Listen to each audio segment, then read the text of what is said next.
Welcome to my YouTube channel. हाँ जी बच्चों, आज जो मैं आपको करवाने जा रही हूँ ये क्लास 9th की एनसीईआरटी की जो न्यू बुक है उसका चैप्टर नंबर मैंने 5 स्टार्ट किया हुआ है। एंड ऑफ चैप्टर एक्सरसाइज का क्वेश्चन नंबर 11 पेज नंबर 114 के ऊपर करवाने जा रही हूँ। देखो 11th क्वेश्चन की जो स्टेटमेंट है उसको आप समझो। Consider cyclic quadrilateral. आपके पास एक साइक्लिक क्वाड्रिलेटर है विद ड्राइंग इट्स विदाउट यहाँ पे आपने सर्कुम सर्कल जो है ड्रॉ नहीं करना, विदाउट ड्रॉ किया हुआ पूछा हुआ है। How can we find out whether the centre of the circum circle lies inside the quadrilateral और outside. What is the best way of finding out.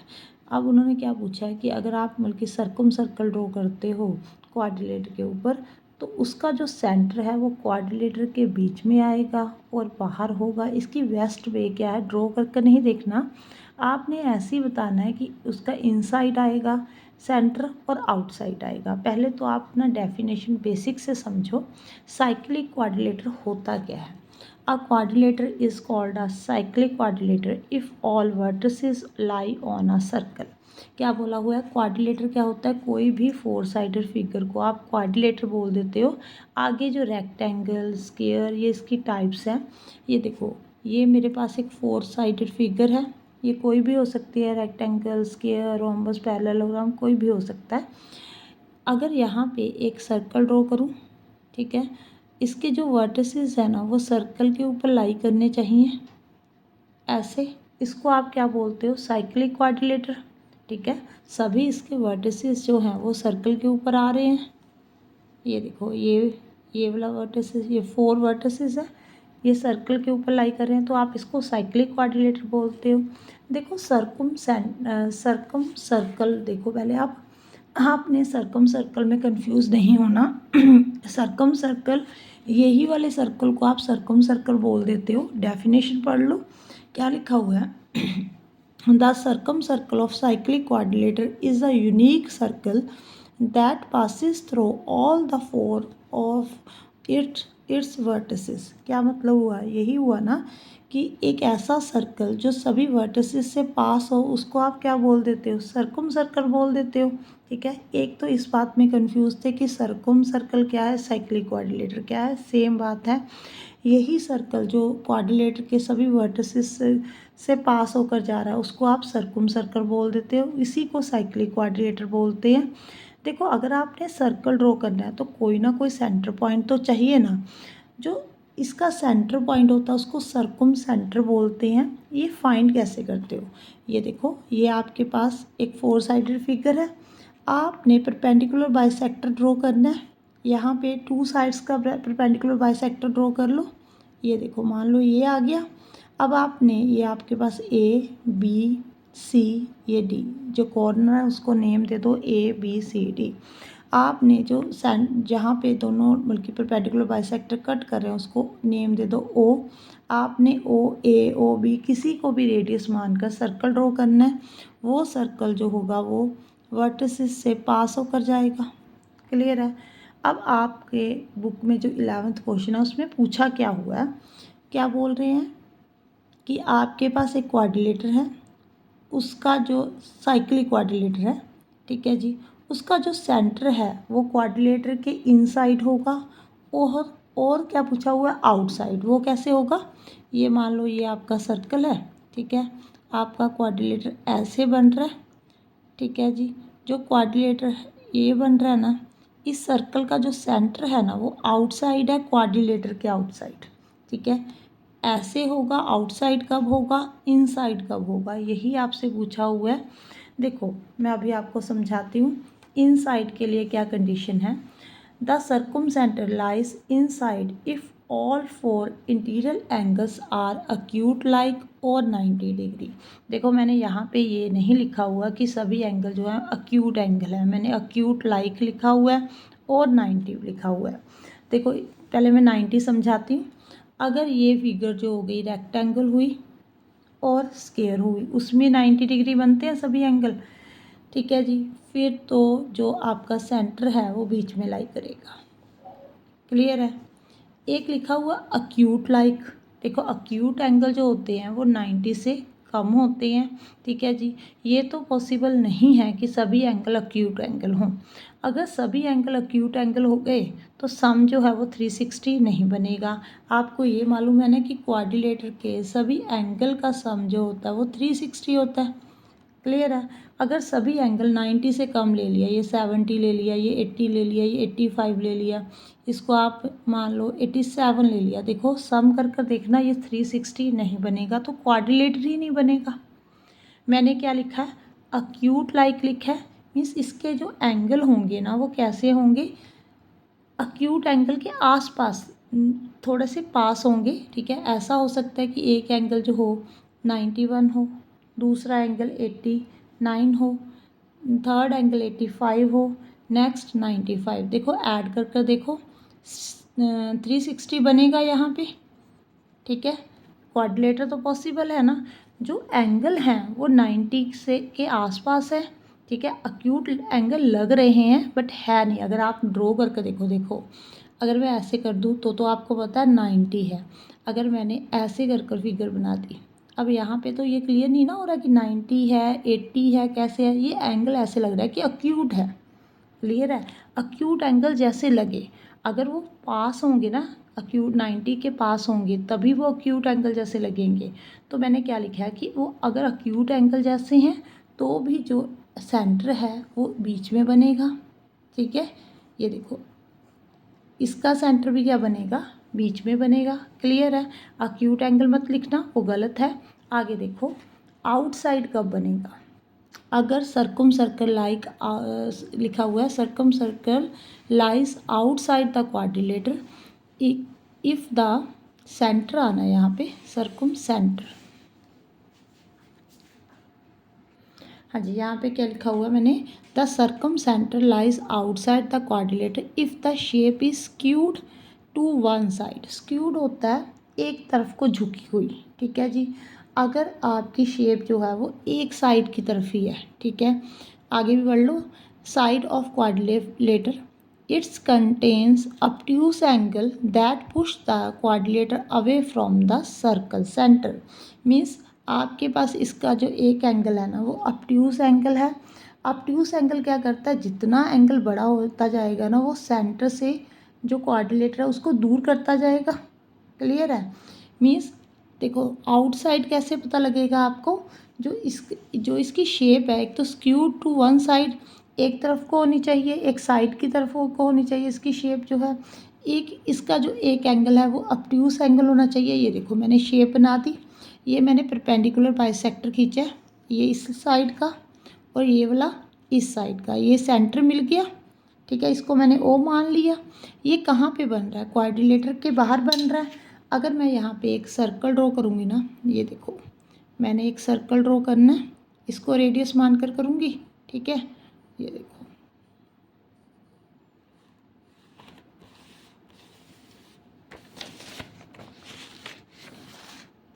बन रहा है आउटसाइड में। क्लियर है। यहाँ पे इनसाइड में बन रहा है, यहाँ पे आउटसाइड में। अब बताओ मुश्किल था क्वेश्चन, इजी है ना, क्लियर हो गया बेटे। हाँ जी, नेक्स्ट क्वेश्चन देखो।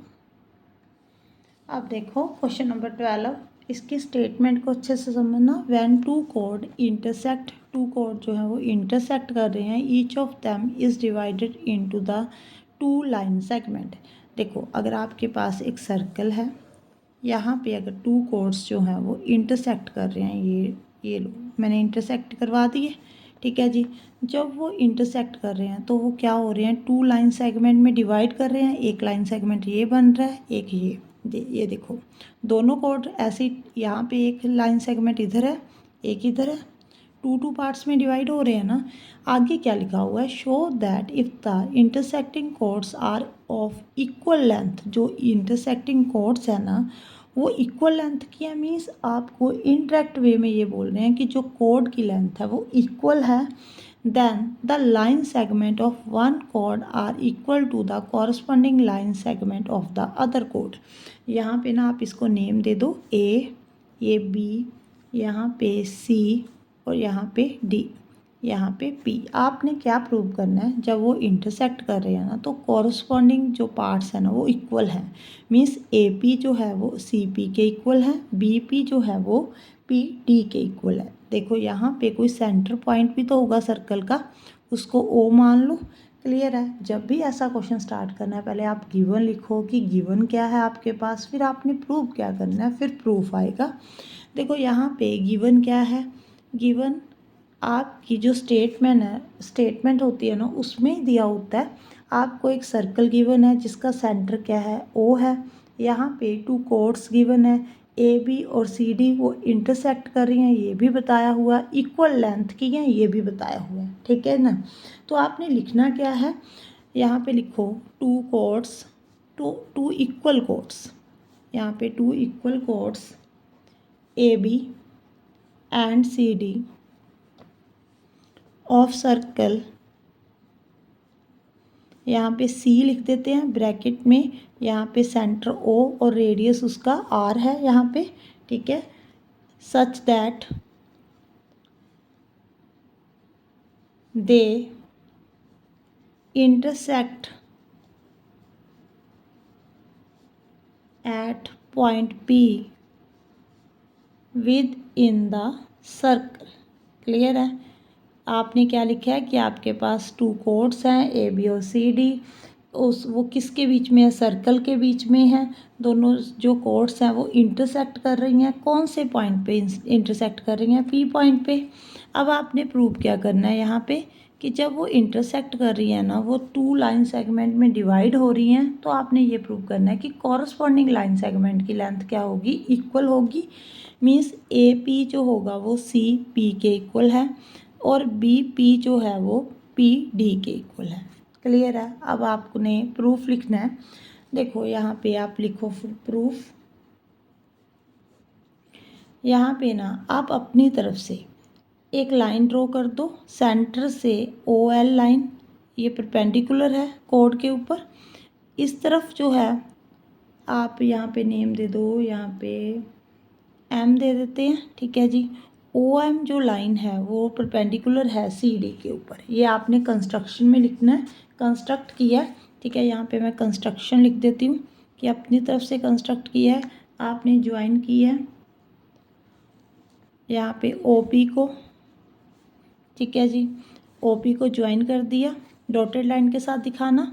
और आपने OL जो है वो परपेंडिकुलर लाइन ड्रॉ की है AB के ऊपर, और जो OM है वो आपने लाइन ड्रॉ की है CD के ऊपर। क्लियर। अब देखो आपने एक थ्योरम पढ़ी हुई है। ठीक है जी। अगर आप सेंटर से कोई लाइन ड्रॉ करते हो तो वो कोड को क्या कर देती है, बाइसेक्ट कर देती है। परपेंडिकुलर लाइन ड्रॉ करते हो सेंटर से कोड के ऊपर, तो वो कोड को बाइसेक्ट करेगी। ये आपने थ्योरम पढ़ी हुई है ना। तो मैं आपको यहाँ पे थ्योरम लिख देती हूँ। ठीक है। रिजल्ट लिख देती हूँ, आगे बताती हूँ क्या करना है। हाँ जी, ये देखो मैंने थ्योरम लिख दी। We know that the perpendicular from the centre of circle to code bisect the code. अगर आप सेंटर से कोई परपेंडिकुलर ड्रॉ करते हो ना कोड के ऊपर, तो वो कोड को क्या कर देता है, बाइसेक्ट कर देता है। अगर आपने OL ड्रॉ किया AB कोड के ऊपर, तो AL जो है वो LB के इक्वल है। आप समझ रहे हो ना। देखो ये आपके पास AB कोड है, ये आपका सेंटर वाला पॉइंट है, आपने OL ड्रॉ किया है, यहाँ पे परपेंडिकुलर लाइन ड्रॉ की है, तो AL और LB की लेंथ क्या होगी, इक्वल होगी। अगर आपने OM जो लाइन ड्रॉ की है, परपेंडिकुलर लाइन ड्रॉ की है CD के ऊपर, तो यहाँ पे CM is equal to MD होगा। क्लियर है। एक और रिजल्ट आपने पढ़ा होगा, अगर कोड इक्वल कोड्स है ना तो उनका सेंटर से जो डिस्टेंस होता है वो भी इक्वल होता है। यहाँ पे आप लिख लेना, equal chords are equal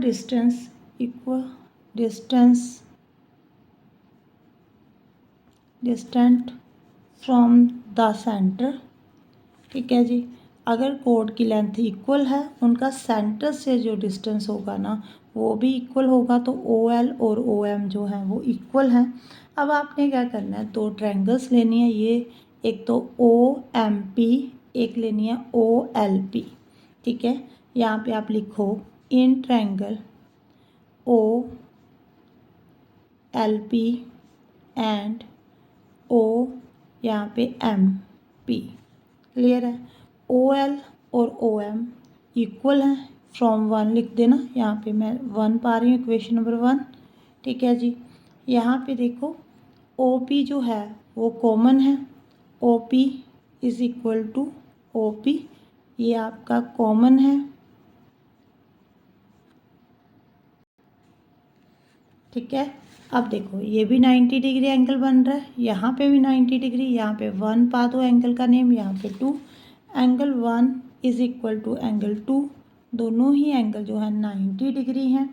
triangle जो हो गई वो कॉन्ग्रुएंट हो गई बाय कौन से रूल के साथ? देखो एक राइट ट्रायंगल है, नहीं राइट एंगल है, राइट एंगल के बिल्कुल सामने वाली साइड को आप हाइपोटेन्यूज बोलते हो। ठीक है जी। एक साइड तो RHS के साथ जो है ट्रायंगल कॉन्ग्रुएंट हो गई बाय RHS। ठीक है जी।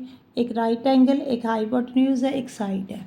अगर ट्रायंगल कॉन्ग्रुएंट हो जाए तो कॉरस्पॉन्डिंग पार्ट्स क्या होते हैं? इक्वल होते हैं। देखो आपके पास जो ट्रायंगल हैं वो ऐसे दी हुई हैं, आपने ऐसे लिया ना, ये P है, ये O L, ये M। ठीक है जी। अगर ट्रायंगल कॉन्ग्रुएंट हो गई तो OL OM के इक्वल है, ये तो आपको गिवन ही है। ठीक है ना, ये आपने थ्योरम के साथ लिखा है। OP कॉमन है, तो बाय CP/CT कौन सी साइड इक्वल हो गई? LP जो साइड है वो PM के इक्वल हो गई। LP is equal to PM। Clear है। देखो एक साइड ही रह गई थी, ये तो पहले ही इक्वल है, ये कॉमन है, तो ये वाली साइड इसके इक्वल है। यहाँ तक क्लियर हो गया। अब आपने क्या करना है, देखो आपको गिवन क्या है कि दोनों कॉर्ड्स की जो लेंथ है वो इक्वल है, AB और CD दोनों ही इक्वल है। क्लियर है। अगर आप दोनों तरफ हाफ कर दो, अगर मैं AB का हाफ कर दूँ और CD का हाफ कर दूँ, क्लियर है। देखो हाफ करने पे क्या आएगा, जो L है वो सेंटर वाला पॉइंट ही हो गया।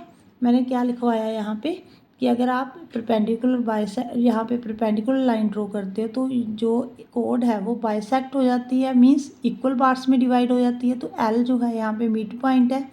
अगर आप AB का हाफ करोगे तो ये वाली लेंथ और ये वाली लेंथ इक्वल होगी, मींस AL और LB इक्वल होगा। यहाँ पे मैंने लिखा हुआ है ना, यहाँ पे CM और MD भी इक्वल होगा। देखो जब आपने AB का हाफ किया तो यहाँ पे आप AB का हाफ जो है वो AL के इक्वल आ गया और CD का हाफ जो है वो CM के इक्वल आ गया। क्लियर है। यहाँ पे देखो जब मैंने हाफ किया इस कोड को, ठीक है, ये वाला सेंटर वाला पॉइंट है, मिड पॉइंट है। ठीक है, तो मैंने AL लिख दिया हाफ करने के बाद। यहाँ पे जब मैंने हाफ किया तो मैंने CM लिख दिया। क्लियर है, समझ में आ रहा है आपको? अब आपने क्या करना है, जो आपने CP/CT बाय CP/CT लिखा था उस रिज़ल्ट को नेम दे दो, इक्वेशन नंबर 2 डाल दो, यहाँ पे 3 डाल दो। ठीक है जी।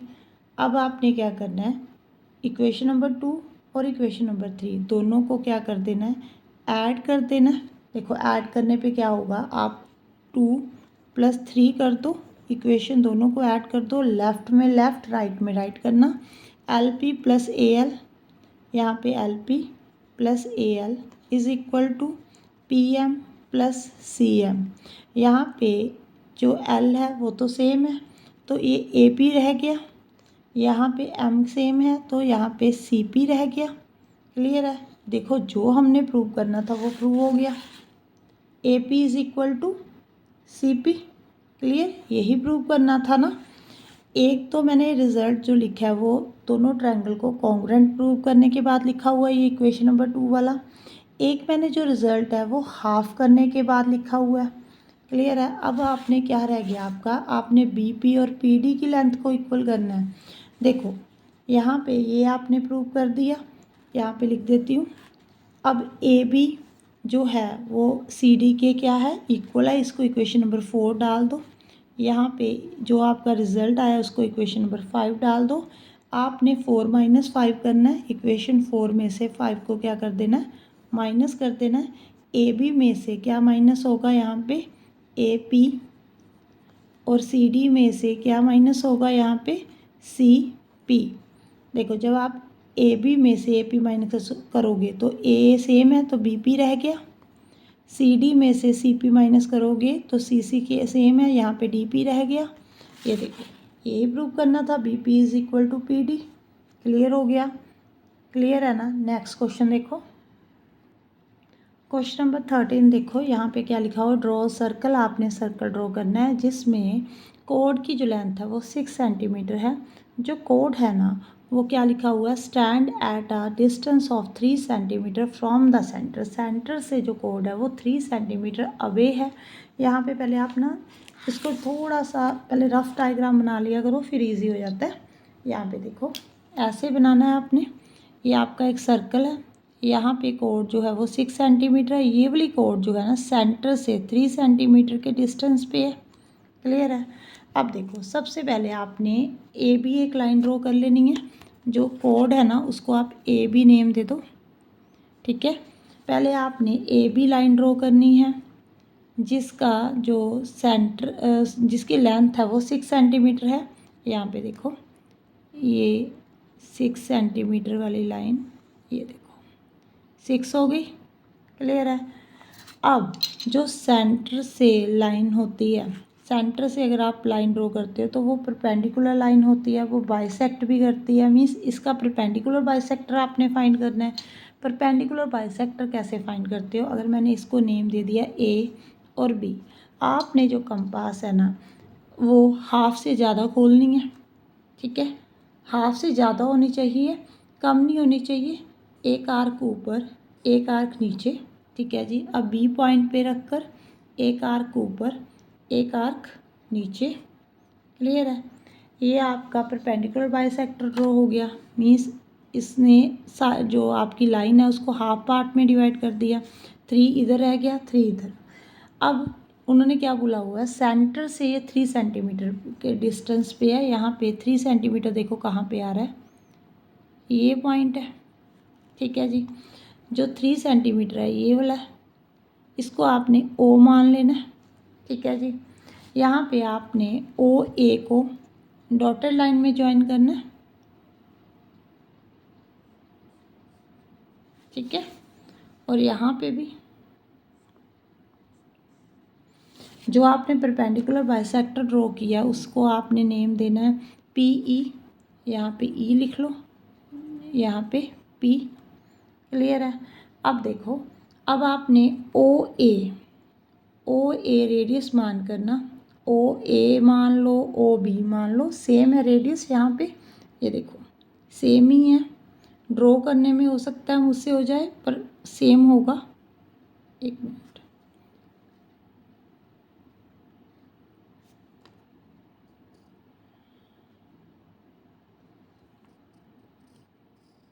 ये देखो आपने एक सर्कल ड्रॉ कर देना ऐसे कर कर।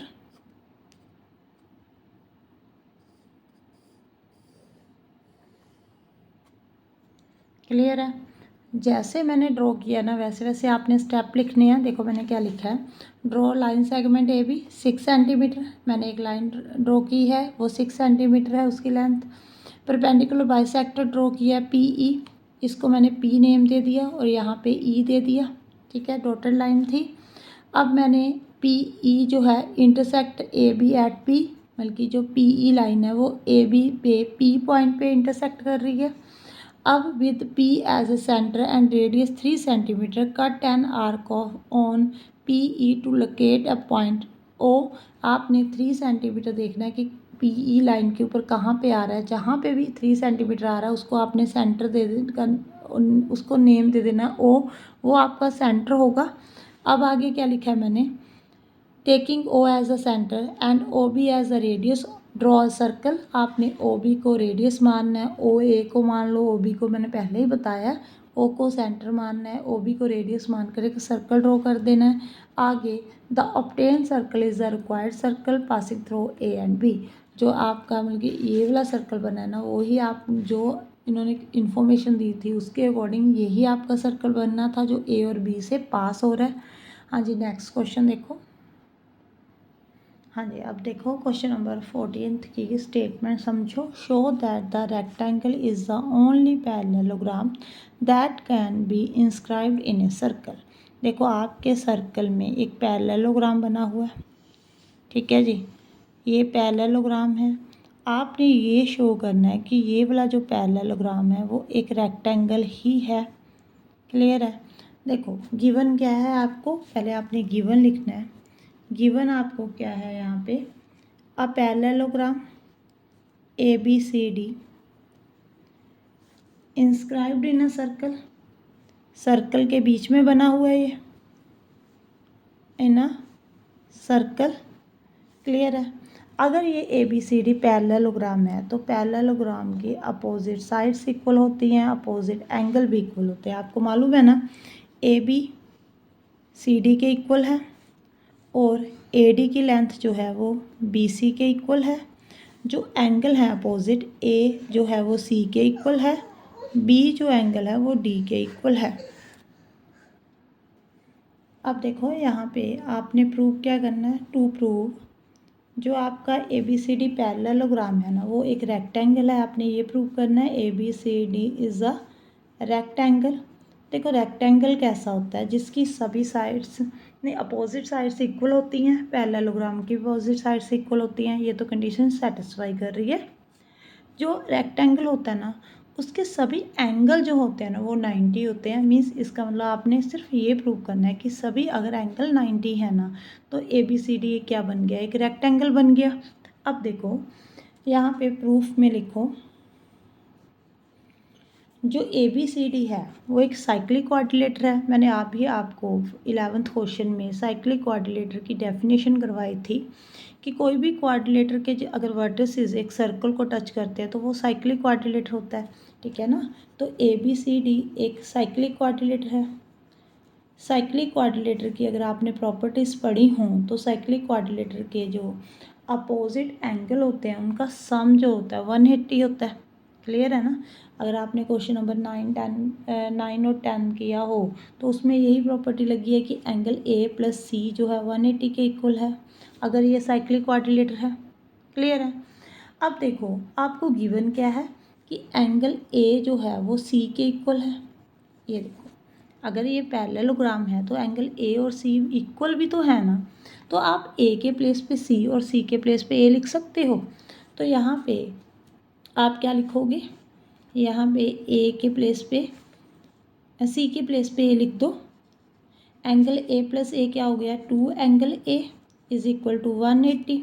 एंगल A जो आ जाएगा 180 डिवाइडेड बाई 2 90 आ गया। A अगर 90 है तो C भी क्या होगा 90 होगा।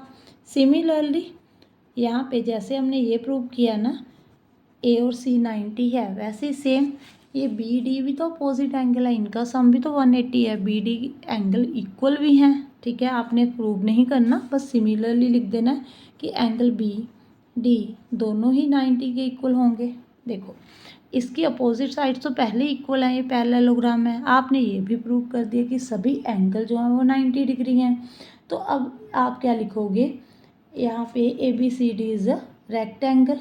क्लियर है। अब आप यहाँ पे लिखोगे हैंस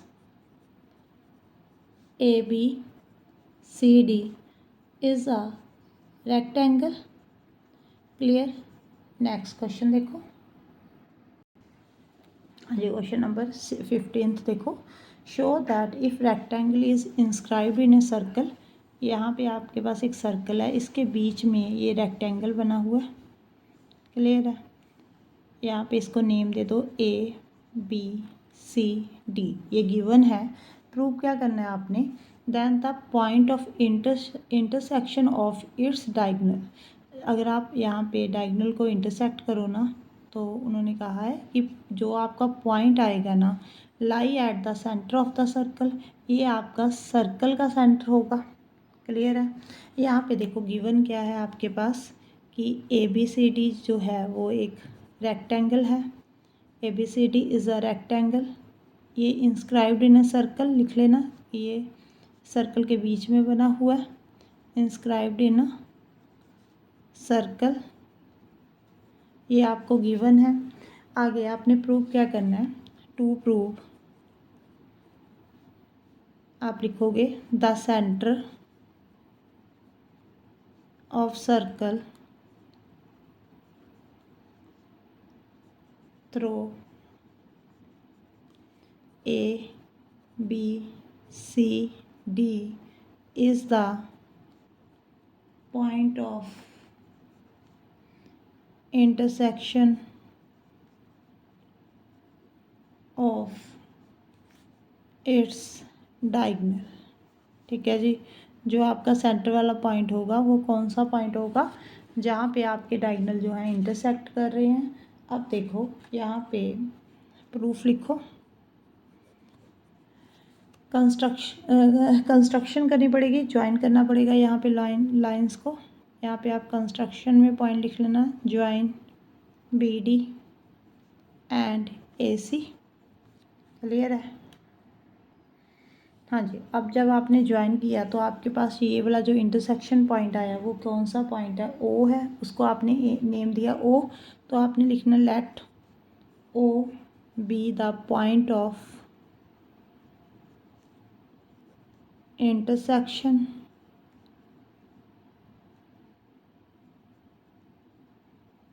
of the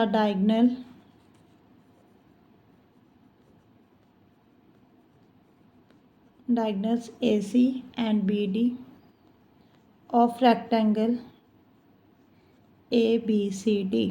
आपके पास एक रेक्टेंगल है, उसके जब आपने डायगोनल को ज्वाइन किया ना, तो जहाँ पे डायगोनल इंटरसेक्ट कर रहे हैं उस पॉइंट को आपने नेम दे दिया O। अब आपने रेक्टेंगल की अगर प्रॉपर्टी पढ़ी हो तो डायगोनल की जो लेंथ होती है रेक्टेंगल की वो इक्वल होती है और बाइसेक्ट ईच अदर। बाइसेक्ट का मतलब क्या होता है, अगर ये लेंथ 10 है तो बाइसेक्ट का मतलब कि ये जो जहाँ पे दोनों पॉइंट मतलब इंटरसेक्ट कर रहे हैं दोनों डायगोनल, वहाँ पे बाइसेक्ट करने का मतलब ये हो गया 5 इधर रह गया 5 इधर, ये भी 5 होगा ये भी 5 होगा। मीन्स सबकी लेंथ जो होगी वो इक्वल होगी।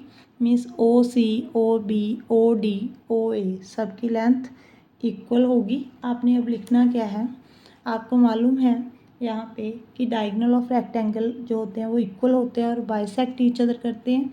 यहाँ पे आप लिखोगे diagonals of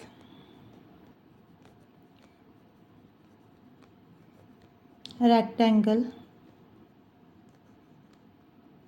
are equal and bisect each other. अगर ये इक्वल भी होते हैं और बाइसेक्ट भी करते हैं देन OA OB OC और OD की लेंथ इक्वल होगी। ये आप मान लो R के इक्वल है। ठीक है, ये सर्कल का रेडियस हो गया। अगर ये सर्कल का रेडियस है तो रेडियस होता क्या है, जब आप सेंटर से कोई भी लाइन बाउंड्री के ऊपर टच करते हो, वो ड्रॉ करते हो, तो उसको आप क्या बोलते हो, रेडियस बोलते हो। अगर OA रेडियस है, ये O सेंटर होगा। तो आपने लिखना है यहाँ पे हेंस जो आपने प्रूव करना था वो प्रूव हो गया। O is the centre of the circle through A B C and D। Next question देखो। हाँ जी, नेक्स्ट क्वेश्चन देखो, क्वेश्चन नंबर 16। यहाँ पे क्या लिखा हुआ है, consider all the chords of circle of a fixed length. आपके सर्कल में कॉर्ड्स आपने ड्रॉ करनी है, उसकी लेंथ जो है वो फिक्स्ड है। मीन्स सबकी लेंथ जो है वो इक्वल है। What is the shape formed by the mid point of all these chords.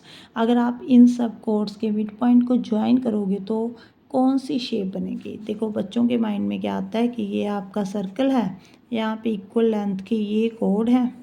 ठीक है जी, अगर आपने इनको ज्वाइन कर दिया, ये 4 साइडेड फिगर बन रही है, रेक्टेंगल स्क्वायर ऐसे ही बनेगा। ठीक है जी, आप इसकी ना स्टेटमेंट को थोड़ा सा ध्यान से पढ़ो। ये नहीं बताया हुआ कि 4 कॉर्ड हैं, 5 कॉर्ड्स हैं, 6 कॉर्ड्स हैं, ये कुछ नहीं बताया हुआ। ये बताया हुआ कि इक्वल लेंथ की है। देखो जितनी मर्जी कॉर्ड्स हो सकती हैं, ठीक है, इक्वल लेंथ की। आपको यहाँ पे लिमिट तो नहीं बताएगी कितनी कॉर्ड्स हो सकती हैं। यहाँ पे मैंने कितनी कॉर्ड्स ड्रॉ कर दी, ये उसके मिड पॉइंट है। ठीक है जी, अब यहाँ पे जब मैं सब मिड पॉइंट को ज्वाइन कर रही हूँ, ये देखो ऐसे कर कर ये मैंने मिड पॉइंट को ज्वाइन कर दिया, तो मेरे पास बीच में क्या बन रहा है, सर्कल बन रहा है। ठीक है। कन्फ्यूज़न कहाँ पे थी, आप 4 कोड ले रहे हो, 4 कोड नहीं, जितनी मर्जी कोड हो सकती हैं, ये नहीं बताया हुआ कितनी है, बस ये बताया हुआ फिक्स लेंथ की हैं, लेंथ इक्वल है। तो जब आप इसको ज्वाइन करोगे ना तो यहाँ पे ये सर्कल बनेगा, ये वाला सर्कल और ये वाला सर्कल, दोनों का जो सेंटर होगा वो सेम होगा, इसको आप कॉन्सेंट्रिक सर्कल बोल सकते हो। क्लियर है। देखो लिखना क्या है, क्या लिखा हुआ मैंने, if we draw many chords of same length inside a circle, अगर मैं यहाँ पे इक्वल लेंथ की मैनी कॉर्ड्स जो हैं वो ड्रॉ कर दूँ, mark the middle point of the each chord, फिर आपने मार्क करना है कि मिडल पॉइंट सेंटर कौन सा कॉर्ड का, all those mid point will form a smaller circle, ये सभी ज्वाइन कर कर ना जब आप मिड पॉइंट को ज्वाइन करोगे तो स्मॉलर सर्कल बनेगा। देखो आउटर वाला जो है वो बड़ा होगा, बीच वाला तो छोटा ही होगा। आगे द स्मॉलर सर्कल है the same centre as the big circle, जो बिग सर्कल का सेंटर है और स्मॉलर सर्कल का सेंटर वो सेम होगा, तो इसको आप क्या बोलोगे, कॉन्सेंट्रिक सर्कल बोलोगे। जिनका सेंटर सेम होता है उसको आप कॉन्सेंट्रिक बोलते हो।